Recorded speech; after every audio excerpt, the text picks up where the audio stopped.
Hello दोस्तों, तो आज हम करने वाले हैं बैलेंसिंग ऑफ रोटेटिंग मासेस। देखिए, जब भी कोई चीज रोटेट करती है ना, तो उसमें बैलेंसिंग होनी बहुत ज्यादा जरूरी है।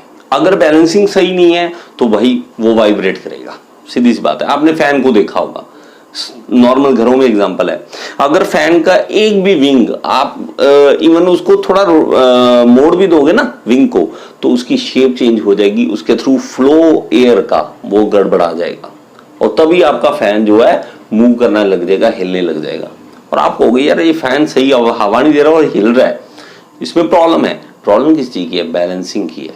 उन्होंने बैलेंसिंग करके दी होती है, उन्होंने टेस्टिंग की हुई है, बैलेंसिंग की हुई है, मास्क सही तरह से जहां होना चाहिए वहां पे रखा हुआ है मास्क, लेकिन हमने अगर गड़बड़ कर दी तो वो प्रॉब्लम आ सकती है। अब दूसरी केस एग्जांपल किसके क्या है, आपने कार के व्हील की बैलेंसिंग कराई होगी कभी ना कभी।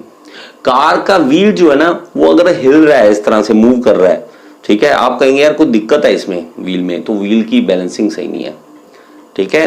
तो ये सारा केसेस किसके हैं? रोटेटिंग मासेस में बैलेंसिंग हमने करनी है और बड़ा ही सिंपल तरीका है इसका। सबसे पहला तरीका क्या है कि एनालिटिकल मेथड है हमारे पास। एनालिटिकल मेथड है। एनालिटिकल मेथड कौन सा होता है? जिसमें हम फॉर्मूले के थ्रू ये वैल्यू निकालते हैं। एनालिटिकल मेथड में फॉर्मूला लगाएंगे। मान लेते हैं कि हमारे पास कोई मास है, यहां पे कोई रोटेट कर रहा है, ठीक है, और रोटेशन हो रही है एक फिक्स एक्सिस के अराउंड, और यहां पे एक मास है जो क्या है m1, ठीक है, m1, और ये सेंटर से r1 रेडियस पे है, और ये अगर एक्सिस ये मान ले तो इससे θ1 एंगल पे है, समझ रहे? θ1 एंगल पे है। अगर 2 देखें, दूसरा एक और मास है जो कि यहां पे है और अलग रेडियस पे है, और उसका मास भी अलग है और रेडियस 2 पे है, वो मान लेते हैं। और तीसरा कोई मास है जो कि यहां पे है और उसका भी m3 है, मास अलग है, और r3 उसका रेडियस भी अलग है, और इसके भी एंगल जो है यहां से लेके यहां तक θ2 है, और यहां से लेके यहां तक जो रेडियस इसका एंगल है वो θ3 है। 3 एंगल है, तीनों के अलग अलग एंगल है। तो हम करेंगे क्या? करेंगे ये कि मेरे भाई, जब भी आप रोटेट करते हो ना किसी चीज को, तो उसमें हमारे पास सेंट्रीफ्यूगल फोर्स आती है। वो सेंट्रीफ्यूगल फोर्स ही बाहर की ओर धकेलती है उस चीज को। हमारे पास एनालिटिकल मेथड में क्या करना होगा, पहले आपको बता दूं कि हम कंपोनेंट बनाने वाले हैं, और अगर आपको कंपोनेंट बनाने नहीं आते तो पहले वो वाली वीडियो देख लीजिए आप, कंपोनेंट वाली, मैं ऊपर लिंक दे रहा हूं। और कंपोनेंट अगर नहीं आते तो मैकेनिकल आप समझ नहीं सकते, आपको पहले बता दूं। सिविल क्यों, मैकेनिकल क्यों, आप नहीं समझ सकते इसको, कंपोनेंट अगर नहीं बनाने आते तो कंपोनेंट बनाने आने चाहिए।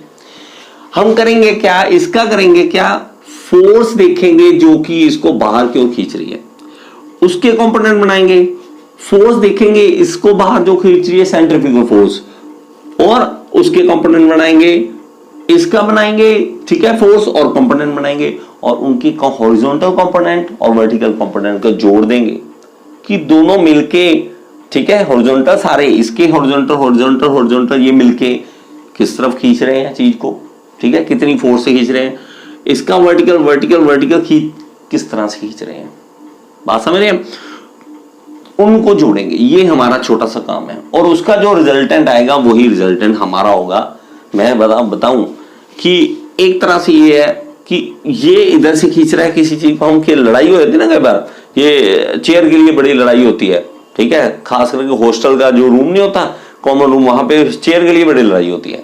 एक चेयर पड़ी है, उधर से 3 आ रहे, क्रिकेट का मैच चल रहा है, तीनों ने हाथ डाल लिया, वो कहता मेरी है, वो कहता मेरी चेयर है, वो कहता मेरी चेयर है, तो तीनों खींच रहे उस चेयर को, लड़ाई हो रही है, ठीक है। तो रिजल्टेंट देखना पड़ेगा किस तरफ जा रहा है, ठीक है। उसी तरह से हमारे पास क्या होगा कि हम इसके बाहर की ओर जो फोर्स जा रहा है उसको देखेंगे, बाहर की ओर फोर्स जा रहा है उसको देखेंगे, बाहर की ओर फोर्स जा रहा है उसको देखेंगे, और बाहर की ओर जो फोर्स जाएगा वो आपको बता दूं क्या फॉर्मूला होता है सेंट्रीफ्यूगल फोर्स का, mr², ये याद कर लीजिए, ठीक है। एक होता है ना, आपने +1 में पढ़ा होगा, या पहले फिजिक्स जो डिप्लोमा कर रहे हैं वो फर्स्ट ईयर में पढ़ा होगा, उसमें उन्होंने mv²/r, उसी का ये फॉर्मूला है। ये लीनियर जो आपके पास मोशन होता है उसके लिए, ये एंगुलर मोशन के लिए, ये आपने याद रखना है। ज्यादा अगर आपने बोझ नहीं लेना, सिर्फ इसको याद रख लो mr ओमेगा स्क्वायर। ठीक है, तो मेरे पास क्या होगा मेरे भाई, इसके कंपोनेंट बनेंगे, इसके भी कंपोनेंट बनेंगे, इसके भी कंपोनेंट बनेंगे, तो हर किसी का कंपोनेंट बनेगा। कंपोनेंट बनेंगे horizontal horizontal horizontal, vertical vertical vertical, तीनों के वर्टिकल तीनों के हॉरिजॉन्टल। और इसमें कंपोनेंट में जल्दी से बता दूं आपको, एक का बता दूंगा।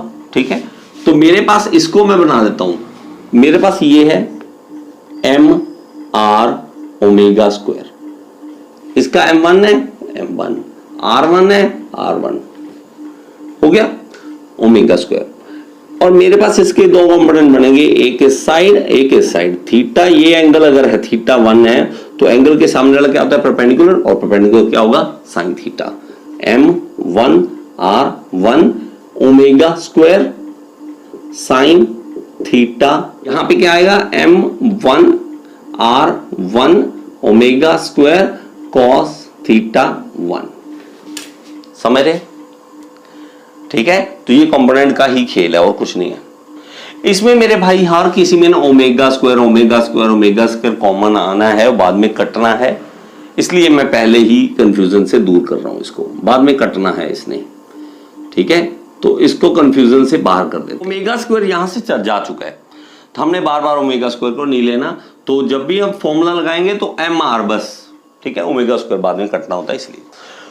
अब मेरे पास मेरे भाई इसके कंपोनेंट इस तरह आएंगे, इसी तरह इसके आएंगे, साइन और कॉस। ठीक है, तो हॉरिजॉन्टल वाले कॉस आएंगे, वर्टिकल वाले साइन आएंगे। ठीक है, तो मैं इस चीज का सम अप किस तरह से करता हूं देखते हैं। अब हमारे पास हॉरिजॉन्टल कंपोनेंट एक साइड जोड़ने हैं और वर्टिकल कंपोनेंट एक साइड जोड़ देने हैं, बस इतना सा काम है।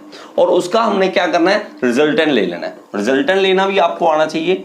ठीक है, वो आप वीडियो देख सकते हैं अगर आपने देखनी है तो मेरे पास समीशन h, हॉरिजॉन्टल कंपोनेंट सारे जोड़ देंगे। कैसे जोड़ेंगे, m1 r1 हॉरिजॉन्टल में cos था तो cos थीटा 1, ये जुड़ गया। इसी तरह m2 r2 cos theta 2 plus m3 r3 cos theta 3 जुड़ जाएंगे। सबकी वैल्यू दी होती है, हमने पुट करनी है और आंसर लेना बस।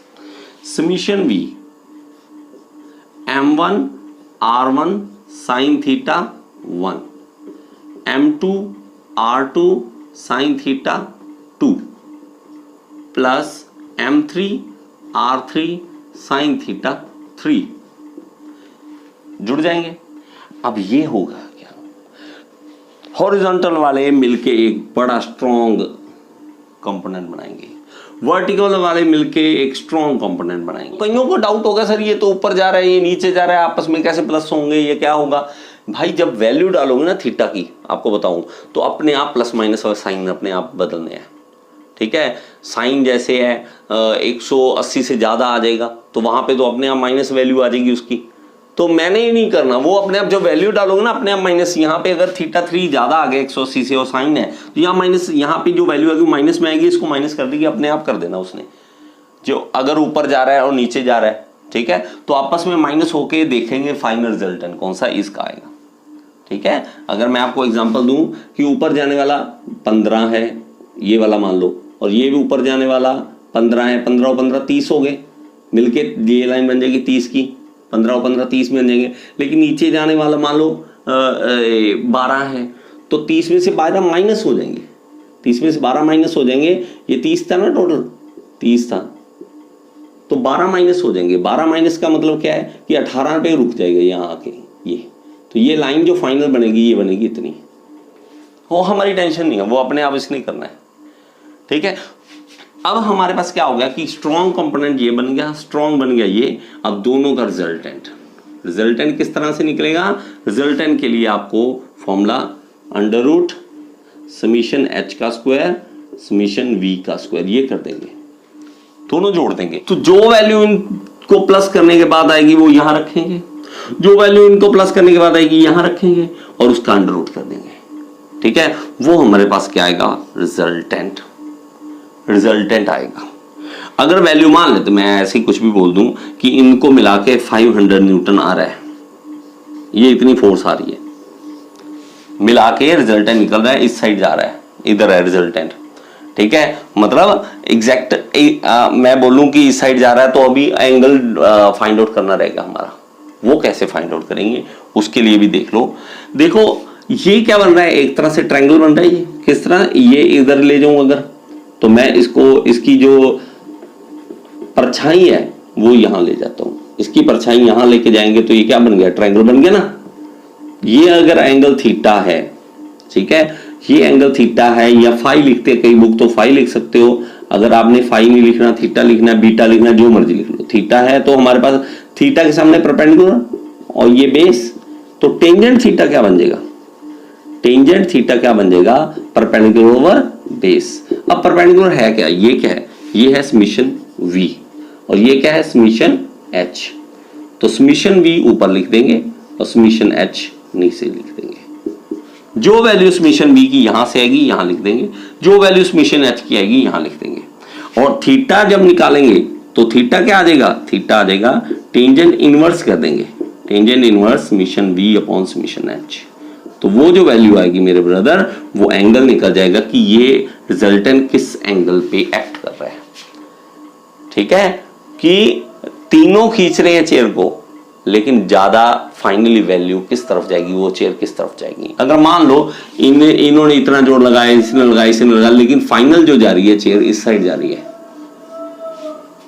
रिजल्टेंट इस तरफ जा रहा है, और इस एंगल पे एग्जैक्ट एंगल भी पता लग जाएगा किस एंगल पे है, ये रहा जी एंगल। तो हम क्या करेंगे, ये फाइनल जो वैल्यू रिजल्टेंट आएगा वो मान लो आया 500 न्यूटन का, तो 500 न्यूटन की फोर्स अगर मैं इधर लगा दूं तो वो क्या बन जाएगा, बैलेंस हो जाएगा। यही होता है ना, बैलेंसिंग क्या होती है, यही तो होती है। उसके ऑपोजिट फोर्स लगा देंगे। अगर मेरा एंगल थीटा यहां से ये यहां तक मान लो 60 डिग्री आ गया, ठीक है, तो इसको थोड़ा सा रब करके दोबारा समझाता हूं। ठीक ठीक, ये देखो मैं क्या करता हूं कि मेरे 3 फोर्सेस लग रहे थे और तीनों फोर्स में हमारे पास जो रिजल्टेंट आया, मेरी जो चेयर थी, मेरी जो चीज थी, वो इधर खींची जा रही थी, फाइनली इधर खींची जा रही थी। या हमारा जो टायर है वो उसका रिजल्टेंट निकला इस तरफ, वो मूव कर रहा है इस तरफ। तो मैं क्या करूंगा, ये 60 डिग्री पे था तो 180 डिग्री और जोड़ दूंगा और रिजल्टेंट बना दूंगा, सॉरी इसका बैलेंसिंग फोर्स बना दूंगा। इसको कहेंगे बैलेंसिंग फोर्स, बैलेंसिंग फोर्स।